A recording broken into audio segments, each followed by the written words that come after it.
Now, on the other side of the what we can and can't say equation, we are very, very proud to be able to present the Jack Swaggert Award for Space Exploration this year. As many of you know who attend this meeting, it's not an award that's given out lightly. It's not an award that we give out automatically every year. It's only given out when somebody has done something truly, truly remarkable in space exploration. And that has indeed happened this year. Representing the ESA Rosetta Comet Landing Team, please welcome Sylvain Ledoux and Fred Johnson from the program office.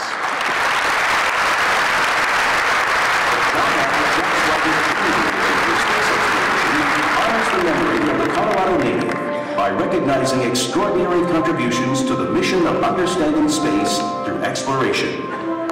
Jack Swaggert was a former U.S. Air Force combat pilot and engineer test pilot who overcame tremendous odds on the Apollo 13 lunar mission.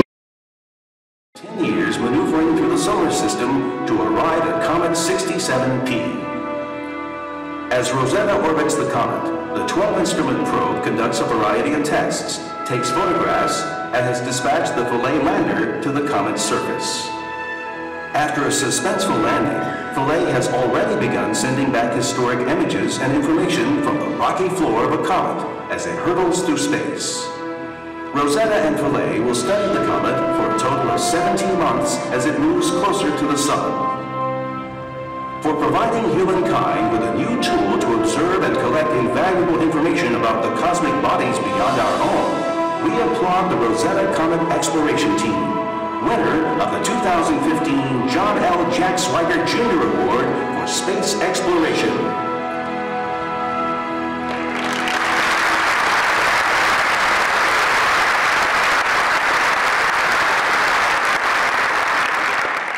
Thank you. We are truly honored to receive this prestigious award and would like to sincerely thank the Space Foundation for this. For us, this mission is a passion. It's an epic quest to escort and land on a comet. And we've been doing this and living this for the past 2 years. Of course, a mission like this, you can only run as a mission manager if you stand on the shoulders of thousands of people who have built and made this mission. The people who've thought of the concept, who approved the daring mission, because flying to an unknown object is not that simple. The people who actually built and operated the spacecraft. The people who delivered the instruments, the PI teams. The people who do the science planning. Our PR and comms team, who did a marvelous outreach job last year. And of course, the Philae lander, which was brought to Rosetta by the Lander Consortium. At this very moment in Austria, Vienna, there is a symposium going on about the scientific results of the Rosetta mission. This is truly remarkable, all new material coming forward. We will see much more of that in the future. Of course, flying around an object like this is not simple, and Sylvain and his men have recently experienced how difficult a comet can be.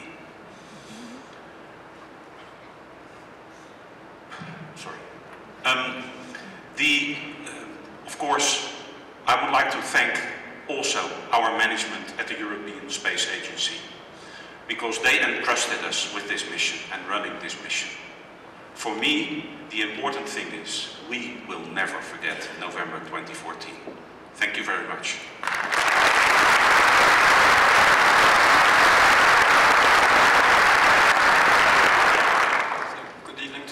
It's an honor for me as well to be here to celebrate this amazing year 2014 we had with Rosetta last year.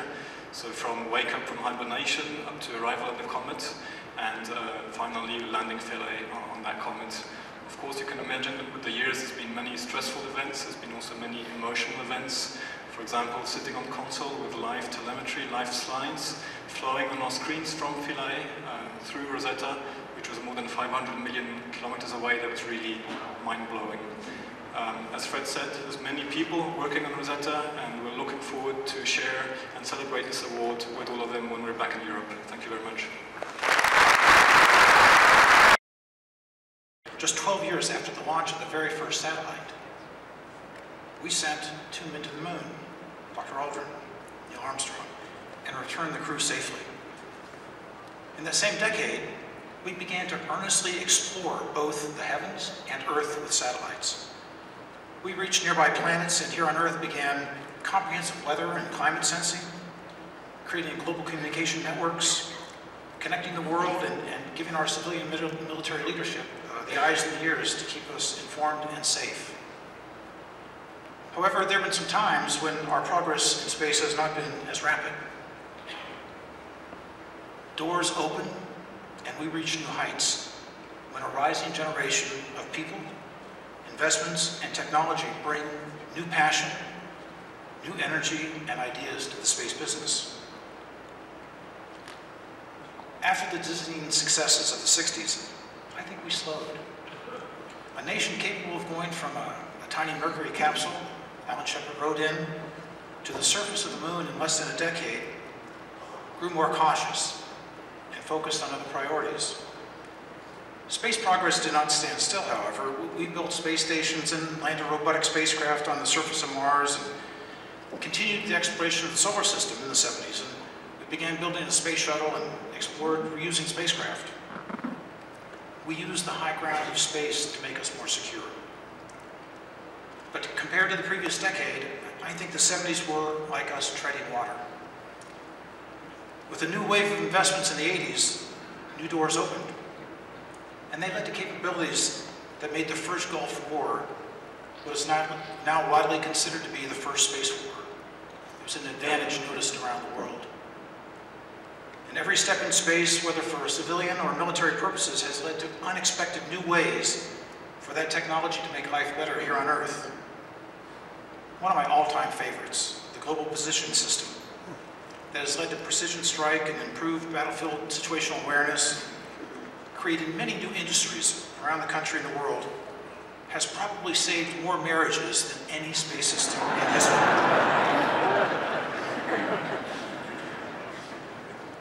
Mine included. It seems that in the 90s, the pace slowed down again, and companies retrenched. In the face of post-Cold War declines, programs advertised as affordable were not. And instead of recapitalizing our industry, we suffered setbacks. Yet still we progressed in space, with incremental advancements in both launch and satellite systems. We advanced our knowledge of every planet in our solar system and several of the distant moons. It's fascinating that in July this year we'll have the New Horizons spacecraft go through its closest point of approach with the planet, or exoplanet, Pluto. As recently as 20 years ago, no one could be certain there were any planets outside of our solar system. But thanks to the groundbreaking work of astronomers using amazing new tools like the NASA's Kepler satellite, we now know that solar systems are commonplace, and rocky worlds the size of Earth are plentiful throughout our galaxy and beyond.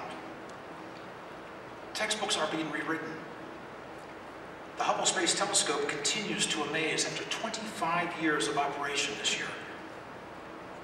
When scientists aimed that telescope at the constellation Ursa Major for 10 days back in 1995, they suspected they would see something in this blank spot they were looking, but they did not imagine they would see more than 3,000 galaxies. Some of them, as they appeared, more than 13 billion years ago, before stars in these galaxies were even formed. These discoveries set the stage for even more audacious plans. We again are on the cusp of something big. I believe that in my lifetime, with systems like the James Webb Space Telescope being built for NASA, we will answer profound questions. How did the universe begin? What is our place in it? Are we alone? I believe Earth 2.0 is just waiting to be found. And in defense space, I see significant changes coming also. We cannot retreat from space just because it's contested.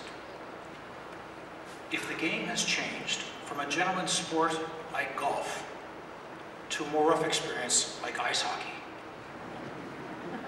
I say, well, game on.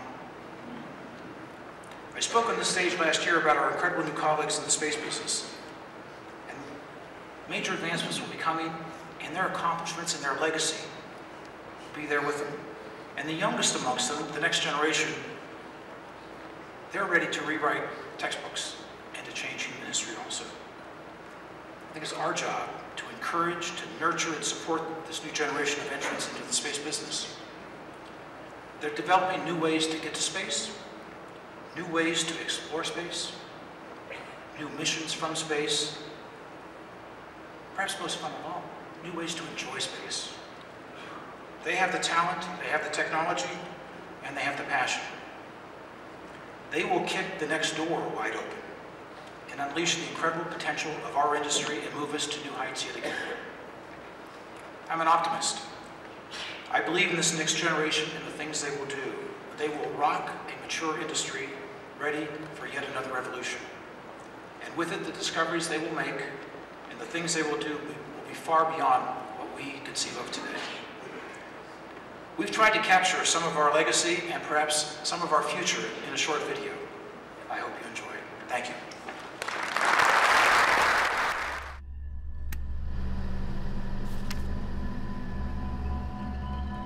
We're at the cusp of a new era of space. Space will be the regular thing. People will live in space. We're going to take advantage of space. We'll describe the moon. Each telescope over the sky. I firmly believe it. I know that our calculations... This is too risky. It'll never work. Technically too ambitious. Who does he think he is? Preposterous. It'll sink the company. What if it fails? Crazy. How could we do this? How do we launch it?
Thanks again, Jeff, and thanks again to Northrop Grumman for all that you do to support us both here and throughout the year.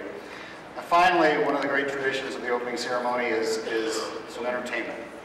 And we've done some fun things, some funky things. We've had acrobats and everything else you can think of. And tonight, it is a real delight to present another sort of space symposium first.